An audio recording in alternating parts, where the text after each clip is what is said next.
¿Qué tal? Muy buenos días. Me presento, soy la doctora Flores. El día de hoy vamos a realizar la capacitación de primeros auxilios.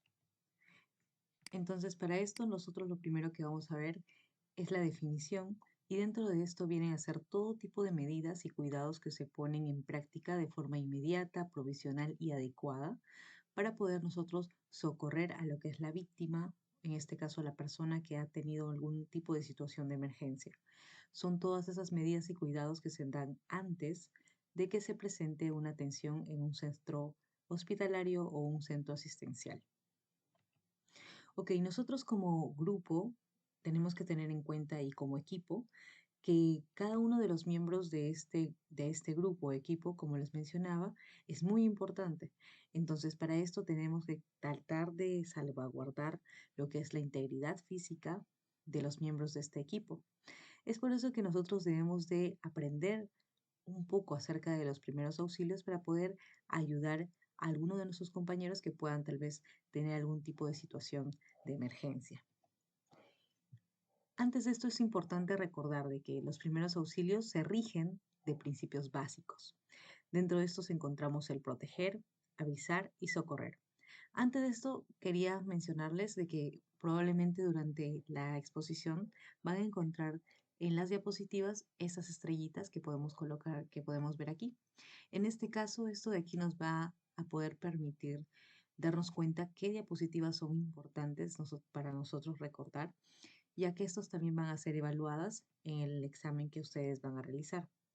Ok, entonces continuando, la parte de los principios básicos, aquí tenemos el hecho de proteger. ¿En qué consiste proteger? Proteger va a consistir en lo siguiente, que vamos a ver ahora.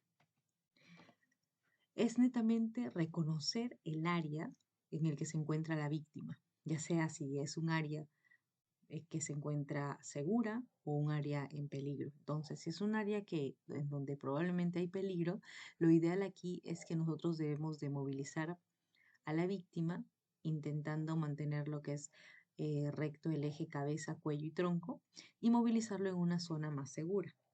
Por otro lado, también tenemos el otro principio que viene a ser avisar. Nosotros, ¿cómo vamos a activar el sistema de emergencia? A través de, por ejemplo, dependiendo de dónde nos encontramos. Si nosotros nos encontramos en una oficina, en este caso es a través del anexo cero, pero si nos encontramos en operaciones mina, es a través del botón rojo. Cuando nosotros presionamos el botón rojo, activamos este sistema de emergencia y este nos conecta con el centro de control y a su vez a la central de emergencia para poder nosotros recibir el apoyo. Después de esto tenemos lo que es el último principio que viene a ser socorrer. Esto viene a ser ya la finalidad principal para los primeros auxilios, es decir, lo que debemos ya de realizar. Y esto es de acuerdo a la evaluación del accidentado, de acuerdo a lo que hemos nosotros podido detectar, de qué se trata el tipo de emergencia, ¿no? Entonces vamos a ver más adelante el tipo de emergencias que puede ocurrir.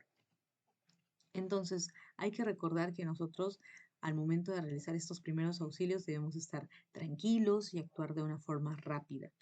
¿Para qué? Para poder brindar también esa confianza a la víctima y mostrar también un poco de tranquilidad. Es importante recordar los signos vitales que son bastante importantes, ¿no? En este caso tenemos lo que es la conciencia, la respiración, el pulso, la presión arterial, la temperatura. Estos dos últimos muchas veces no lo vamos a poder determinar del todo, ya sea en el campo, ya que necesitamos de instrumentos como por ejemplo un tensiómetro y un termómetro. Pero sin embargo, nosotros podemos medir lo que es la conciencia, la respiración y también el pulso. La conciencia netamente es cuando nos vamos a dar cuenta si es que encontramos a una persona que se encuentra tirada en el piso y al momento de nosotros intentar eh, reanimarlo, esta persona puede despertar o no despertar. ¿Qué quiere decir? Que puede estar inconsciente o puede estar consciente. Por otro lado, vamos a poder también sentir lo que es la respiración, ya sea a través de que nosotros podamos visualizar lo que es el tórax que empieza a elevarse y también a bajar y elevarse y bajar. Entonces probablemente esté ingresando eh, el oxígeno y entonces es por eso que ejerce este movimiento en el tórax. Pero si en caso de que nosotros no vemos ningún movimiento en el tórax o no sentimos tal vez la parte de la respiración de la persona, entonces probablemente no esté respirando. Por otro lado, también tenemos el pulso y esto lo vamos a ubicar en sí en la parte lateral de nosotros, lo que es más conocido como la manzana de Adán, ¿no? Que en realidad viene a ser el cartílago tiroideo. Entonces, al costado vamos a nosotros sentir lo que es un pulso que viene a través de lo que es la arteria carotidia. Entonces, si ustedes hacen ese ejemplo o ese ejercicio de palparse lo que es la manzana de Adán y al costado presionar levemente, entonces van a poder sentir lo que es el pulso. Entonces es importante identificar lo que son las situaciones en las que nos vamos a encontrar. ¿Y por qué es muy importante, por ejemplo, en este caso? Porque nosotros vamos a activar el sistema de emergencia y entonces al momento de activar el sistema de emergencia es importante que brindemos una buena información del tipo de lesión que ha sucedido, cuántas personas están lesionadas, incluso dónde nos encontramos para que nos puedan ubicar. También es importante mencionar quién está llamando por teléfono, en dónde, con qué número, o en este caso, bueno, va a ser por un radio, pero a veces puede irse la señal, entonces también es importante brindarle un número para que puedan también llamarnos si es que en caso se corte la llamada. Entonces, por ejemplo, en esta primera situación nos encontramos ante una hemorragia que es la pérdida constante de sangre. Entonces, en estos casos, lo que nosotros debemos hacer, como siempre, primero iniciando con los principios básicos que vienen a ser primero, lo que es proteger. Segundo, avisar. Tercero, socorrer. Entonces, en socorrer es donde vamos a iniciar a hacer lo que son los primeros auxilios. ¿Y qué es lo que se debe hacer aquí? Exactamente es realizar una presión directa, como se ve en la imagen, con una gasa o un apósito.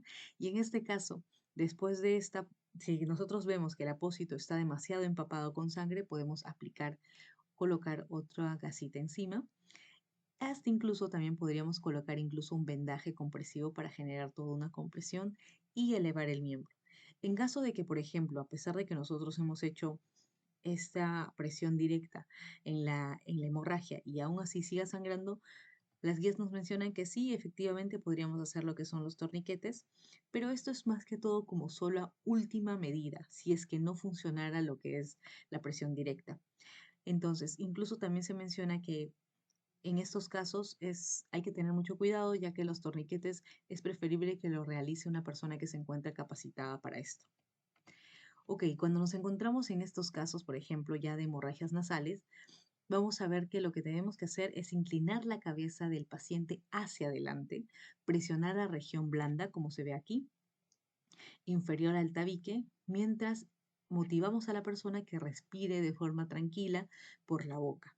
Entonces, de esa forma, probablemente va a disminuir lo que es la hemorragia nasal. Sin embargo, si es que esto no ayudara, lo que también se puede hacer es un taponamiento nasal, pero esto se deja mejor a las personas que ya se encuentran capacitadas para poder realizar esto. Nos encontramos ante una tercera situación, en este caso identificamos y probablemente ya se estén dando cuenta de qué se trata, ¿no? Entonces nos encontramos ante un accidente eléctrico.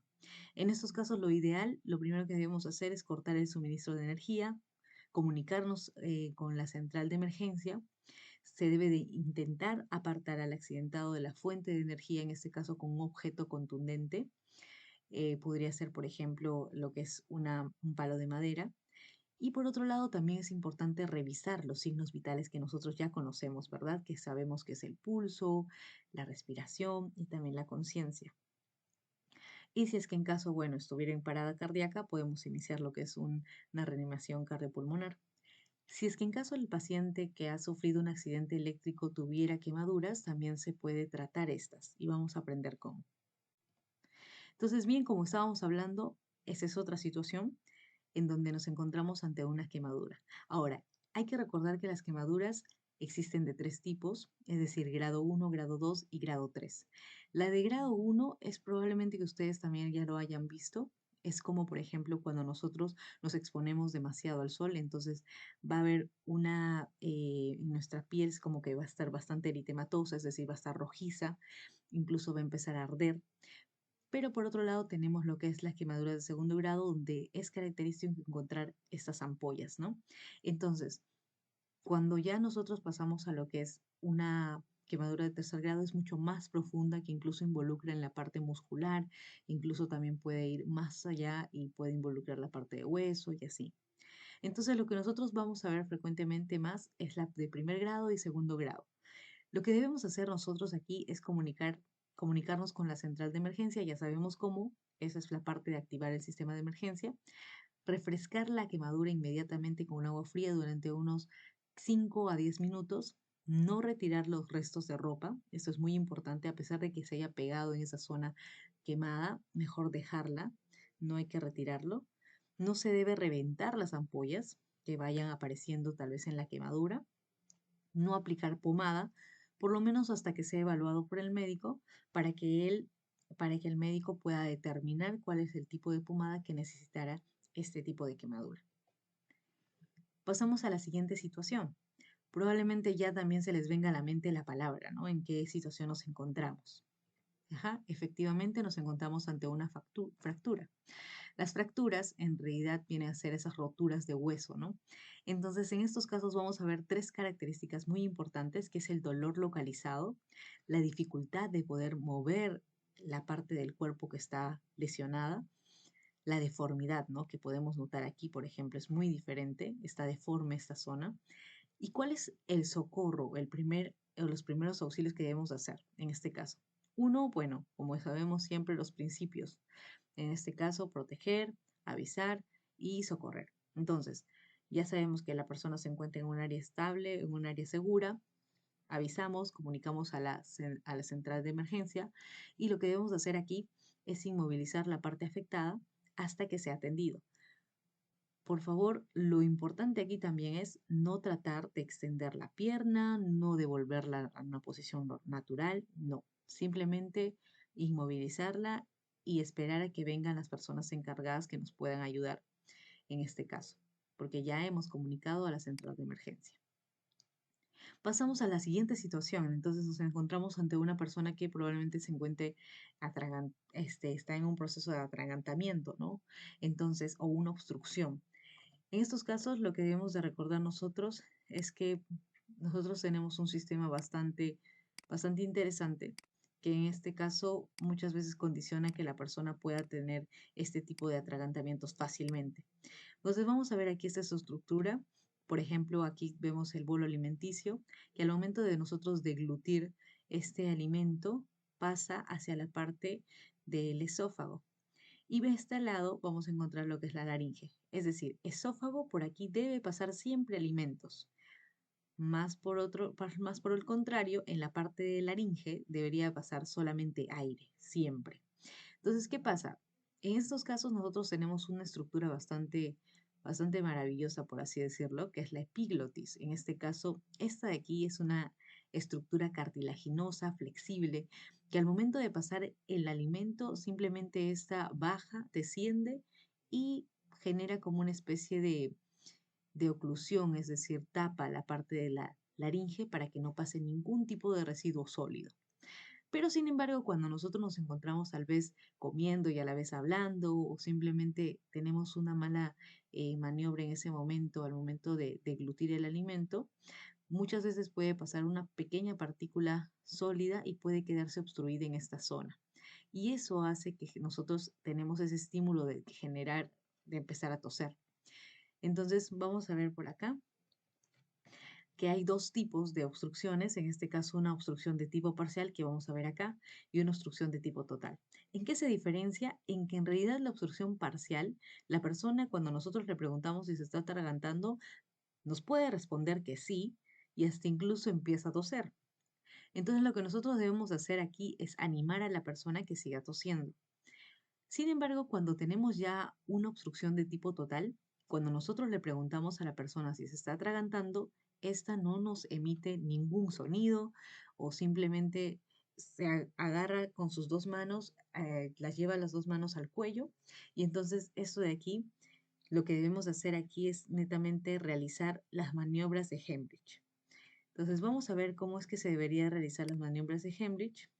Entonces, cuando una persona se encuentra, digamos, esta está aquí, esta persona se encuentra ya con un atragantamiento probablemente de tipo total, entonces es ahí donde está la otra persona que se encuentra capacitada llega y lo que primero que hace es separar las piernas de la víctima para que ésta no se caiga al momento de ejercer una fuerza hacia atrás, que es lo que vamos a ver más adelante.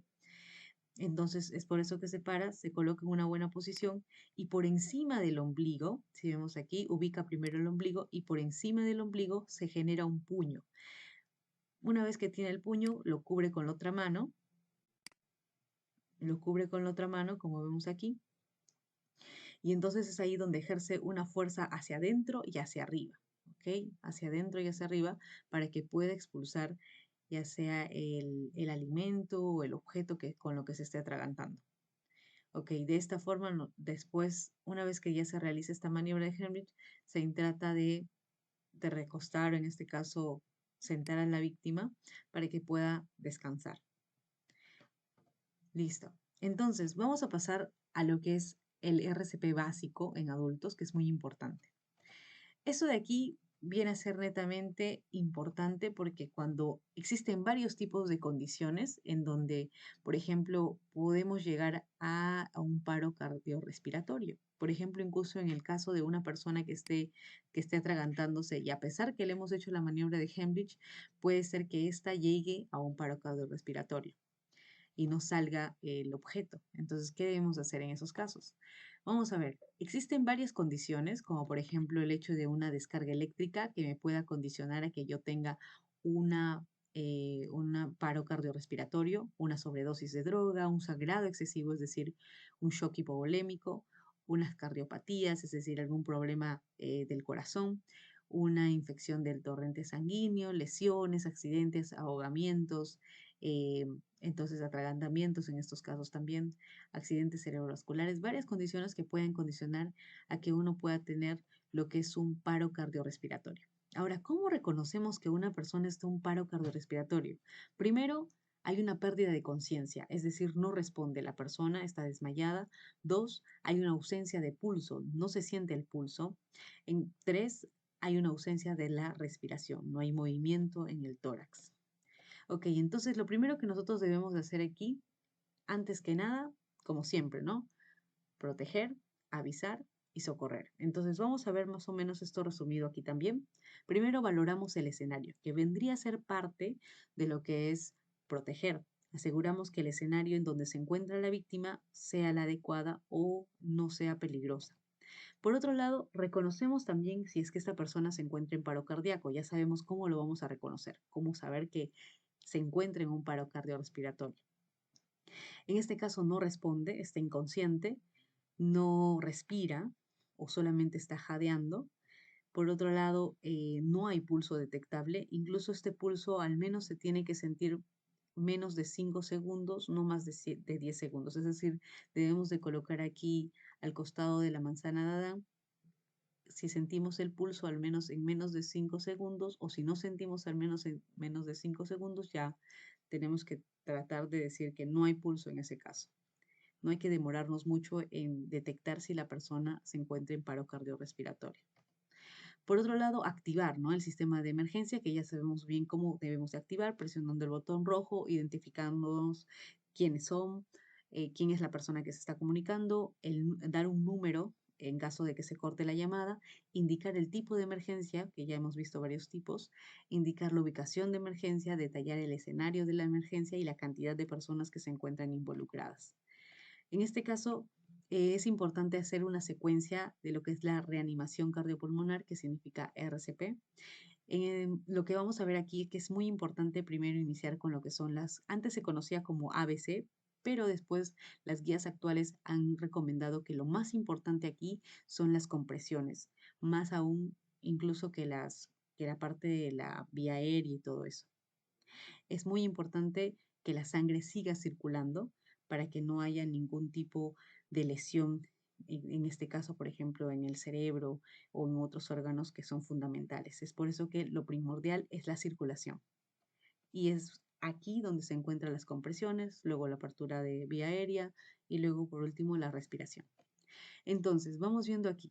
Lo importante, como les decía, son las compresiones. Entonces, para hacer unas buenas compresiones, lo que debemos de hacer es ubicar justo en la parte intermamilar, es decir, al medio de las mamas, en este caso, de las tetillas del hombre, si fuera en el caso, y ubicarnos ahí y colocar lo que es el talón de la mano sobre el esternón, ¿no? Sobre la parte dura central que nosotros tenemos, en la parte media de las mamas y la parte central. Entonces, en este caso nos ubicamos así como en esta imagen y con los brazos rectos. El hombro tiene que estar justo a dirección de lo que es el talón de la mano. Esta es una posición correcta, mantener la espalda recta, arrodillarnos al lado de la víctima y empezar a utilizar lo que es el peso de nuestro propio cuerpo para generar presión, no fuerza, sino es generar el peso de nuestro cuerpo y que esto vaya disminuyendo o, bueno, en este caso, comprimiendo la parte del tórax. Las compresiones que se deberían hacer son 30 compresiones, 2 ventilaciones, si es que en caso nosotros tuviéramos lo que es una mascarilla de bolsillo, como se ve aquí, que es lo ideal con lo que se debería de trabajar, más que todo por condiciones de bioseguridad. O si es que en caso se tuviera lo que es este tipo de bolsa, que es una bolsa o más conocido como el ambú.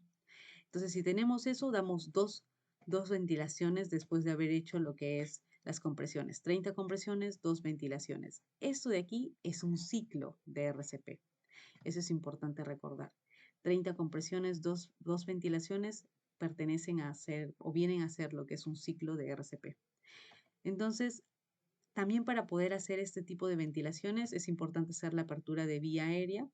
Ahora, aquí si es que, por ejemplo, nosotros sospechamos de que hay algún traumatismo en la parte cervical, podemos hacer lo que es una tracción mandibular, bajando con la parte de nuestros pulgares la mandíbula.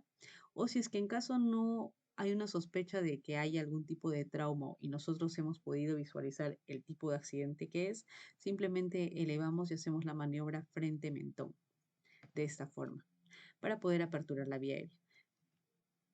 Pero como les decía, según las guías actuales, lo más importante son las compresiones. Así que recuerden siempre 30 compresiones. Por otro lado, nosotros decimos, bueno, ok, ¿y hasta cuándo voy a hacer esta RCP? 30 compresiones, 2 ventilaciones, 30 compresiones, 2 ventilaciones. En realidad, las guías nos mencionan que deberíamos hacerlo por 2 minutos.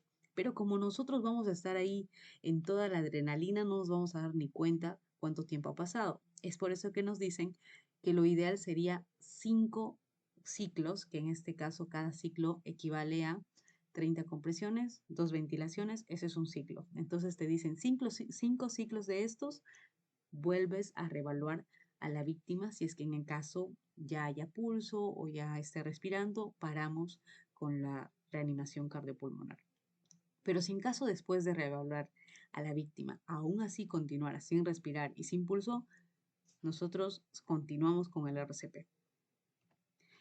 Entonces, traigo esta lámina netamente para poderles mostrar cómo es un desfibrilador externo, que es con lo que un aparato que traería la persona que vendría a apoyarlos o ayudar para poder hacer una descarga eléctrica a la parte circulatoria, ya que cuando nosotros estamos ya sea en una parada cardíaca o un paro cardiorrespiratorio, en estos casos el corazón simplemente está fibrilando, es decir, estás teniendo como unos destellos, ¿no? Es decir, no está del todo, no está funcionando del todo bien, ¿no? De una forma correcta. Es por eso que necesita un tipo de descarga eléctrica. Y es este desfibrilador que le va a brindar ese tipo de descarga eléctrica.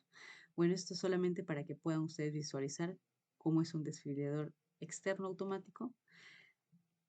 Y bueno, entonces una vez que nosotros, por ejemplo, después de que hacemos lo que es la reanimación cardiopulmonar, que en este caso vamos a ver cómo se debería hacer, que en realidad debería ser sobre una superficie dura, como en este caso ya sea el piso, como se ve acá. Entonces vemos aquí que la persona lo que ha hecho es está evaluando, ¿no? Está evaluando si la persona se encuentra en realidad en un paro cardiorrespiratorio, le ha tomado el pulso y también está viendo si el tórax se expande o no. Incluso antes de eso, para que ustedes puedan ver, se ha percatado si está consciente o no. Le da pequeñas palmaditas en los hombros tratando de reanimarlo, pero la persona no responde. Como no responde, le pide ayuda a alguien, en este caso, ¿no? En nuestro caso sería activar el sistema de emergencia a través de nuestro radio, pero en este caso la persona le pide a otra persona que pueda activar el sistema de emergencia. De esa forma también se puede realizar. Y la persona procede a detectar si se encuentra en parada cardíaca o paro cardiorrespiratorio, toma el pulso y también toma, bueno, en este caso visualiza si es que el tórax se expande o no para ver si es que está respirando. Entonces, de esa forma, trata de no demorarse mucho, es decir, menos de 5 segundos, y después de eso ya inicia las compresiones, ¿no? 30 compresiones y luego probablemente las 2 ventilaciones porque él sí tiene una mascarilla de bolsillo. Entonces, de esa forma se debe hacer estas compresiones. Una vez que la persona, digamos, después de haber hecho esos 5 ciclos, como les mencionaba, que equivalen a 2 minutos de haber hecho RCP, y la persona, vuelvo yo a reevaluar y esta persona respira o ya tiene pulso en ese caso, lo que nosotros debemos hacer es colocarlo en esta posición, que es una posición básicamente de recuperación, en donde va a permitir que la persona no se microaspire o en este caso se asfixie con algún tipo de elemento que tal vez pueda salir de la boca de la persona. Es por eso que se coloca de esta forma, ¿no? Elevamos este bracito proximal al socorrista, colocamos el otro brazo que se encuentra alejado del socorrista, lo cruzamos y colocamos la manito en la parte de la mejilla. De esta forma también elevamos la parte de la otra pierna que se encuentra alejada del socorrista, la colocamos por encima y lo volteamos al paciente. Y vamos a tener esta posición, que es una posición de recuperación cuando la persona ya tiene pulso y ya respira. Si la persona, después de haberlo revaluado, después de esos 5 ciclos que equivalen a 2 minutos, los revalúo, toco lo que es el pulso y veo lo que es la respiración y aún así no respira o no tiene pulso, entonces continúo con el RCP. Listo, chicos, entonces muchas gracias por su atención. Igual de todas formas, les deseo suerte para el examen. Cuídense bastante. Hasta luego.